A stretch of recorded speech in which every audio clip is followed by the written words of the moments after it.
ادارے جو a political نہیں ہوئے میں ان کی بات کر رہا ہوں. جو ادارہ اے پولیٹیکل ہو چکا ہے, جو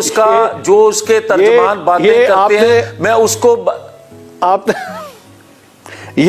آپ ساتھ ذرا پلیز یہ کہہ دیجئے کہ آپ نے جو 2 ادارے ان کو کہا کہ پولیٹیکل ہو گئے وہ سلپ آف دا ٹنگ تھا, یہ ذرا کلیئر کر دیں. نہیں وہ یوٹیلیٹی سٹور اور وابڈا کی بات کر رہے ہیں, یہ وہ دونوں یہ پولیٹیکل.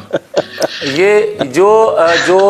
جو بات کرتے ہیں نا اطہر, میرے چھوٹے بھائی ہیں, ان کی بھی سن لیا کریں, ان کی بھی دکانداری یہی ہے, تو مجھے اس سے زیادہ بڑی گالی کوئی اور دے نہیں سکتا. آج آپ جس حکومت سے توقع رکھ رہے ہیں, ہم تو عمران خان کے کیس ثابت ہونے کے باوجود آج بھی بااختیار نہیں ہے کہ عمران خان کو پکڑ سکیں, تو آپ اس کی بات کر رہے ہیں کہ ہم ریٹائرڈ جنرلوں کو آپ ہم گرفتار کریں یا ان پہ کیسز چلائیں. کیسی آپ ہمیں کتنے بااختیار سمجھتے ہیں, کتنے آپ ہمیں طاقتور سمجھ رہے ہیں؟ اطہر کاظمی صاحب, یہ جو جملہ ابھی تھوڑی دیر پہلے میاں صاحب نے اپنا آخری جملہ بولا ہے کہ آپ ہمیں کتنے جو ہے وہ با اختیار سمجھتے ہیں یا کتنی کو پاور ہے ہمارے پاس, یہ ایگزیکٹلی یہی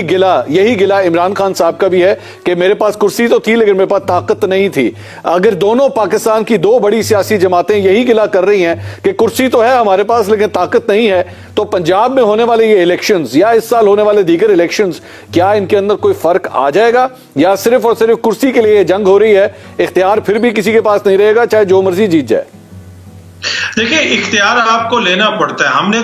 ان کے حوالے کر دیا نا, کروڑوں ووٹ ان کو بھی پڑھتے ہیں, میاں صاحب کی جماعت کو بھی پڑھتے ہیں, خان صاحب کو بھی پڑھتے ہیں, پیپلز پارٹی کو اور دیگر جماعتوں کو بھی. عوام نے تو ان کو اختیار دے دیا, اختیار انہوں نے لینا ہے. اور میں یہ جنرلی یہ سمجھتا ہوں کہ پہلی دفعہ اس وقت ہم اس دوراہے پہ کھڑے ہیں جہاں پہ عوام چیزوں کو لیڈ کر سکتی ہیں, عوام کے ووٹ سے فرق پڑ سکتا ہے, اس طرح آپ چیزوں کو مینیپولیٹ نہیں کر سکتے. ہاں وقتی طور پہ ہو سکتا ہے میاں صاحب کی جماعت کو اس سے نقصان ہو, لیکن اگر یہ سسٹم ایک ڈیولپ ہو جاتا ہے کہ جہاں پہ عوام کے ووٹ سے حکومتیں گرتی ہیں, آتی ہیں, جاتی ہیں, تو میرے خیال میں اوور آل اس سے جمہوریت کا فائدہ ہوگا اور سب کو فائدہ ہوگا. باقی بات یہ ہے کہ یہ صرف میاں صاحب کی جماعت کی حکومت نہیں ہے, یہ 13-14 جماعتوں کی حکومت ہے, اور ان کا تو گلہ اور شکوہ اور نیریٹو بھی یہ تھا کہ وہ کھٹ پتلی ہے, اس کو کوئی اور لا رہا ہے. اگر ان کے پاس بھی پاور نہیں ہے تو پھر ان کو حکومت چھوڑ دینی چاہیے, پھر تو کوئی اخلاقی جواز نہیں ہے ان کے پاس حکومت میں رہنے کا.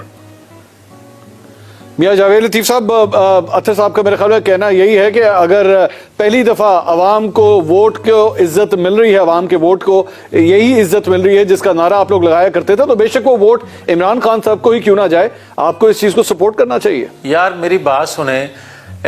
اگر کوئی مجھے یہ بھاشن دے نا کہ آئین قانون کی بالادستی کے لیے آپ کو خاموشی اختیار کرنا چاہیے, تو مجھے اس سے زیادہ بڑی گالی کوئی اور دے نہیں سکتا. جن لوگوں نے آئین قانون کی بالادستی کے لیے اپنا سب کچھ قربان کر دیا, وہ آئین قانون پر اعتماد نہیں کریں گے یا آئین قانون کو مضبوط نہیں کریں گے یا اس پر عمل کیوں نہیں کریں گے؟ مگر کیا آج بھی 7-8 ماہ میں آپ کو آئین قانون کی بالادستی نظر آئی ہے؟ آپ کو آج بھی کوئی حکومت وقت جو آپ کہہ رہے ہیں کہ ووٹوں سے آئندہ آئے گی, میں سمجھتا ہوں کہ کسی طور پر بھی آئندہ بھی عوام کے ووٹوں سے حکومت نہیں بن سکتی ان حالات میں جن حالات سے پاکستان آج دو چار ہے. اور جو طاقتور ادارے ہیں آج بھی سہولت کاری کسی نہ کسی جانب سے کسی نہ کسی کی ضرور ہو رہی ہے. با اختیار نہیں ہے لوگ اور با اختیار ووٹر نہیں ہے.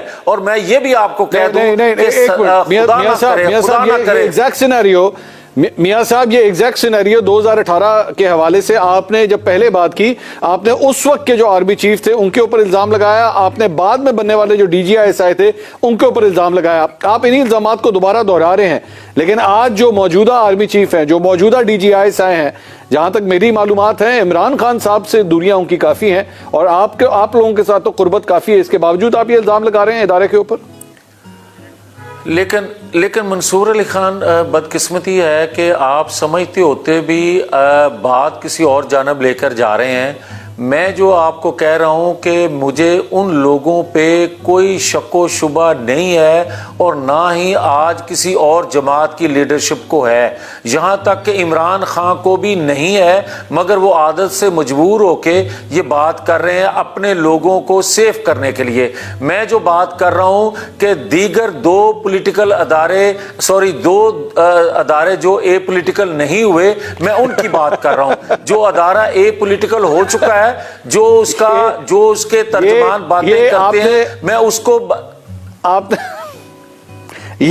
آپ ساتھ ذرا پلیز یہ کہہ دیجئے کہ آپ نے جو دو ادارے ان کو کہا کہ پولیٹیکل ہو گئے وہ سلپ آف دا ٹنگ تھا، یہ ذرا کلیئر کر دیں۔ نہیں وہ یوٹیلیٹی سٹور اور وابڈا کی بات کر رہے ہیں، یہ وہ دونوں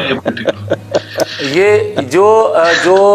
جو بات کرتے ہیں نا اطہر، میرے چھوٹے بھائی ہیں، ان کی بھی سن لیا کریں، ان کی بھی دکانداری یہی ہے۔ مگر میں آپ کو یہ کہوں گا کہ پاپولر نعرہ لگانا، پاپولر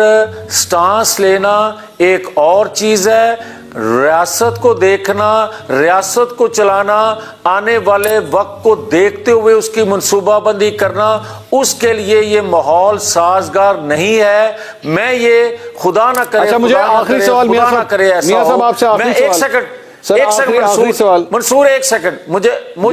مجھے یہ جواب مکمل کر لینے دیں۔ میں آپ کو یہ عرض کر رہا ہوں، جو میں نے خدا نہ خواستہ کا لفظ استعمال کیا اس لیے کیا ہے کہ 70 سے 71 تک جانے میں زیادہ ٹائم نہیں لگا تھا، آج اس سے ماحول کوئی مختلف نہیں ہے۔ خدا کے لیے یہ باتیں آئین قانون کی ہمیں مت کوئی سکھائے، جنہوں نے آئین قانون کے لیے اپنا سب کچھ قربان کر دیا ہو گیا ہو، مگر ہمیں میاں صاحب آخری سوال کا جواب دے دیجئے، صرف آخری سوال کا جو بار بار آپ سے لوگ پوچھنا چاہ رہے ہیں وہ یہ ہے کہ کیا نواز شریف صاحب پنجاب میں ہونے والے ان الیکشن سے پہلے پاکستان آئیں گے یا نہیں؟ ہاں یا نہ میں بس جواب دے دیجیے۔ نواز شریف کسی طور پر بھی پاکستان میں انتخابات ہوں تو باہر رہ جائیں، یہ ممکن نہیں ہے، اور جس پاکستان کے لیے ہم آئین قانون کی بات کرتے ہیں وہ خطرے میں ہو تو نواز شریف باہر نہیں رہ سکتے، یہ آپ لکھ لیں بات۔